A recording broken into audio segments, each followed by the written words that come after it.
बहुत पुराने समय की बात है। एक राजा ने भगवान श्री कृष्ण का बहुत बड़ा मंदिर बनवाया और मंदिर में पूजा पाठ के लिए एक पुजारी को नियुक्त कर दिया। वह पुजारी बड़ा ही श्रद्धा से भगवान की पूजा पाठ करने लगा। उस मंदिर में ऐसे ही भगवान की पूजा पाठ और सेवा करते करते पुजारी जी की लगभग आधी से ज़्यादा उम्र बीत गई। राजा भी उसी मंदिर में रोज पूजा के लिए आता था, लेकिन उसका एक नियम था कि वह पूजा से पहले एक माला अपने सेवक के हाथ से श्री कृष्ण को पहनाने के लिए भेजा करता था। पुजारी वह माला भगवान श्री कृष्ण को पहना देता था और जब राजा दर्शन के लिए आता तो पुजारी वह माला श्री कृष्ण के गले से उतारकर राजा को पहना देता था। यह रोज का नियम था। एक दिन राजा किसी कारण से मंदिर नहीं जा सका तो उन्होंने अपने सेवक से कहा कि माला लेकर मंदिर जाओ और पुजारी से कह देना कि आज मैं मंदिर नहीं आ पाऊंगा। सेवक ने जाकर माला पुजारी को दे दी और कहा कि आज महाराज मंदिर नहीं आएंगे। यह कहकर सेवक वापस आ गया। पुजारी जी ने माला श्री बिहारी जी को पहना दी। फिर पुजारी जी को यह विचार आया कि आज तक मैंने बिहारी जी को चढ़ाई माला राजा को ही पहनाई है, कभी यह सौभाग्य मुझे नहीं मिला।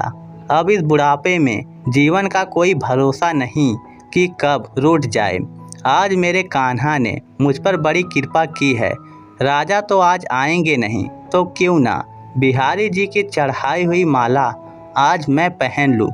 यह सोचकर पुजारी जी ने बिहारी जी के गले से माला उतार कर स्वयं पहन ली।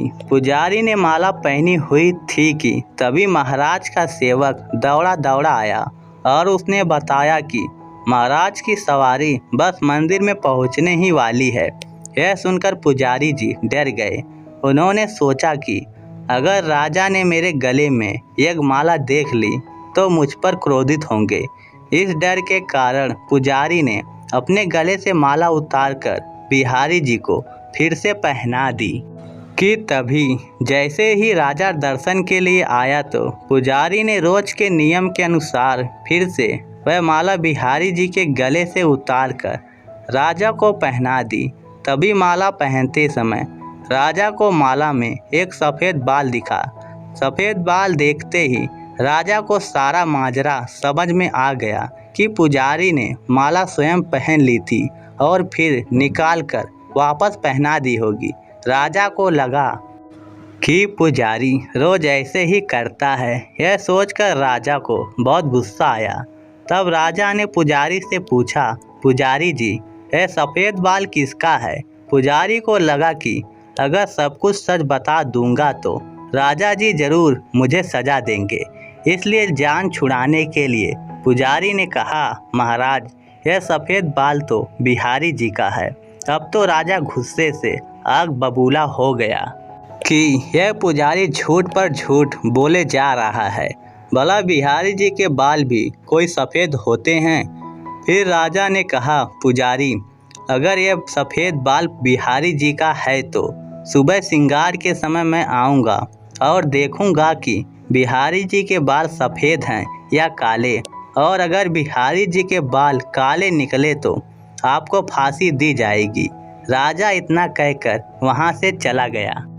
अब पुजारी रो रो कर बिहारी जी से विनती करने लगा कि हे प्रभु, मैं जानता हूं कि आपके सम्मुख मैंने झूठ बोलने का अपराध किया है। अपने गले में डाली माला पुनः मैंने आपको पहना दी। मैं आपकी सेवा करते करते वृद्ध हो गया और मेरे मन में हमेशा यही लालसा रही कि आपको चढ़ी माला कभी मुझे भी पहनने का सौभाग्य मिले, और इसी लोभ के कारण मुझसे यह अपराध हो गया है।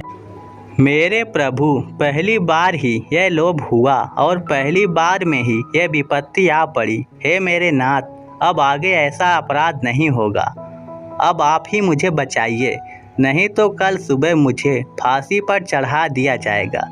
पुजारी यह सोच सोचकर सारी रात रोता रहा। दूसरे दिन सुबह होते ही राजा मंदिर में आ गया और राजा ने कहा कि आज प्रभु का श्रृंगार मैं स्वयं करूंगा। इतना कहकर राजा ने जैसे ही मुकुट हटाया तो वह देखकर हैरान रह गया कि बिहारी जी के सारे बाल सफ़ेद थे। तब राजा को लगा कि पुजारी ने जान बचाने के लिए बिहारी जी के बाल रंग दिए होंगे। गुस्से से तमतमाता हुआ उसने बालों की जांच करनी चाहिए कि बाल असली है कि नकली। यह समझने के लिए उसने जैसे ही बिहारी जी के बाल तोड़े कि तभी बिहारी जी के सर से खून की धारा बहने लगी। यह देखकर राजा घबरा गया और उसने प्रभु के चरण पकड़ लिए और क्षमा मांगने लगा। तभी बिहारी जी की मूर्ति में से आवाज़ आई कि हे राजन, तुमने तो आज तक केवल मुझे एक पत्थर की मूर्ति ही समझा है, इसलिए आज से मैं तुम्हारे लिए एक मूर्ति ही हूँ।